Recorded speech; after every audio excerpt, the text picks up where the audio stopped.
Muhammad. Perkenalkan, nama saya Muhammad Faris Senjaya Pratama. Perkenalkan, saya Nur Fatimah Jatra. Perkenalkan, saya Rapuka Ihsanul Komari. Perkenalkan, nama saya Komara.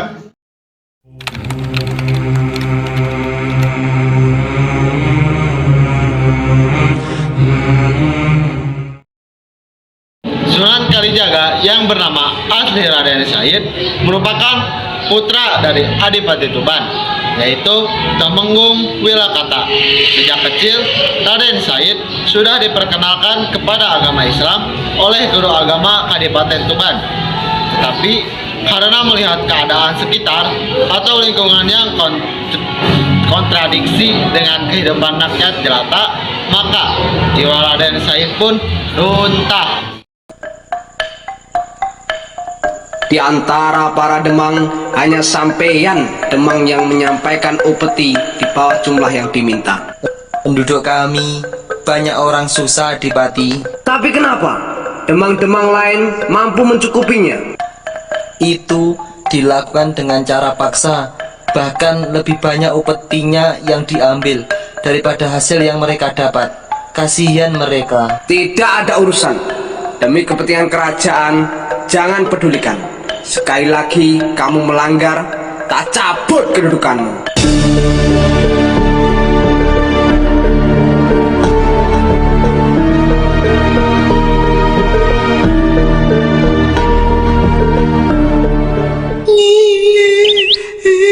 Astagfirullahaladzim. Ada apa? Ibu meninggal. Pak, tolong Pak. Pak, tolong Pak. Ada apa? Ada apa? Ada apa? Ada orang meninggal, Pak. Inna lillahi wa inna ilaihi rajiun. Setelah melihat peristiwa itu, Raden Syahid mulai berani mencuri di gudang penyimpanan hasil upah. Hal tersebut dilakukan untuk dibagikan kepada rakyat miskin, hingga pada akhirnya dia ketahuan mencuri dan dihukum oleh kedua orang tuanya di gudang penyebaran pendati.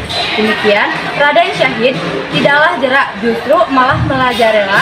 Selanjutnya, dia memakai topeng hitam untuk mencuri harta-harta penguasa serakah dan diberikannya kepada rakyat miskin. Akan tetapi, situasi ini dimanfaatkan oleh preman yang tidak bertanggung jawab. Mereka menyamar sebagai Raden Syahid menggunakan topeng tersebut dan melakukan perbuatan hina dan kecil, sehingga Raden Syahid pun tentu melakukan hal tersebut karena terbongkarnya kedoknya, sehingga mengakibatkan pengusiran dari kabupaten terhadapnya. Setelah itu, Raden Syahid melakukan pengembaraan dan bertemulah dengan Sunan Bonang.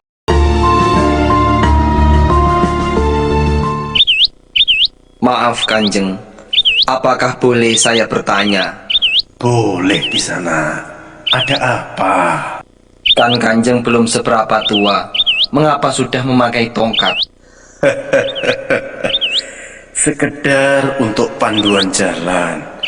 Lebih-lebih kalau hari sudah mulai gelap. Boleh saya melihat tangkainya Kanjeng? Ada apa? Ada apa dengan tangkai tongkat saya? Bukankah sekarang Kisanak sudah melihatnya dengan jelas?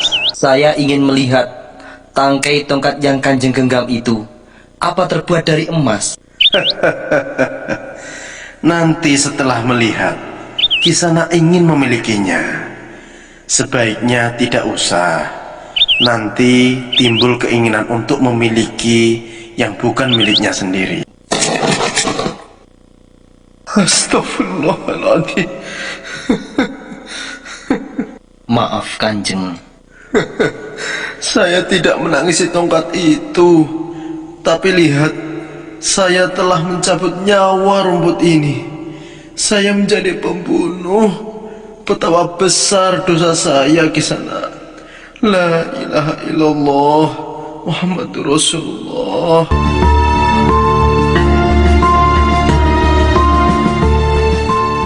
Kalau Kisanak cuma menginginkan benda, Benda apa Kanjeng? itu ambillah. Benda itu lebih berharga dari tongkat ini. Bahwa kolang-kaling itu berubah menjadi emas, sehingga Raden Syahid segera mengambil sesuai arahan Sunan Bonang.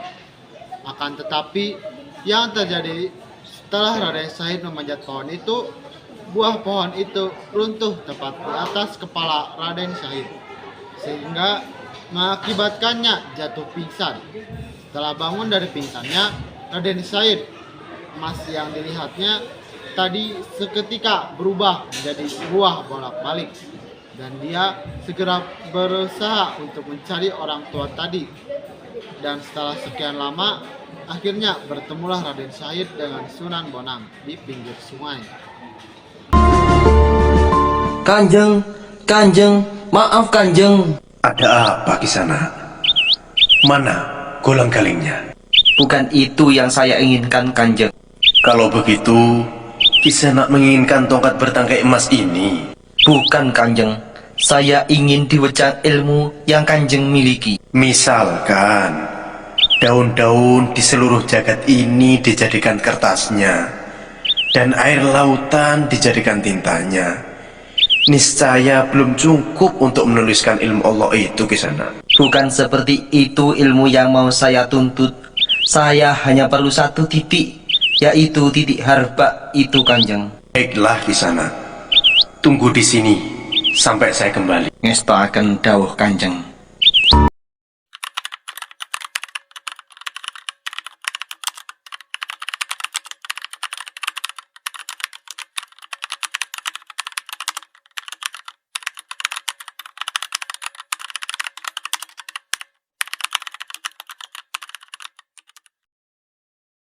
Assalamualaikum warahmatullahi wabarakatuh.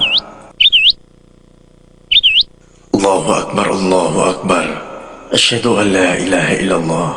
Asyhadu anna Muhammadar Rasulullah. Hayyala shalah, hayyala falah. Qad qamatis shalah, qad qamatis shalah. Allahu Akbar, Allahu Akbar. La ilaha illallah.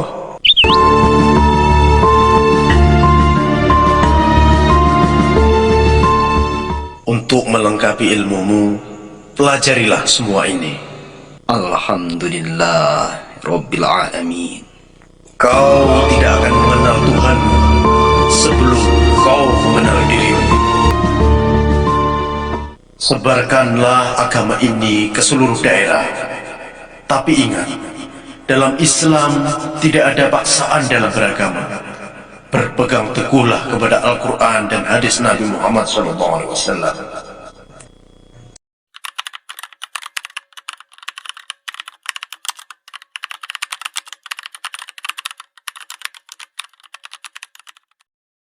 Doro, minta berasnya Doro. Bukan Mbah Bras, pasir tahu.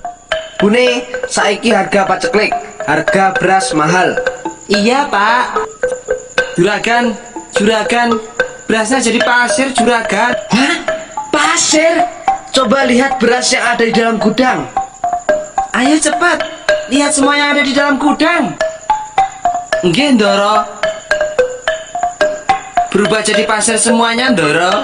Pasir? Pak, ini juga menjadi pasir Pak. Aduh, semuanya menjadi pasir. Kita melarat Pak. Aduh, berasku jadi pasir. Mati aku. Kasihanilah Doro, kasihanilah kami Doro. Edan, aku sudah sial.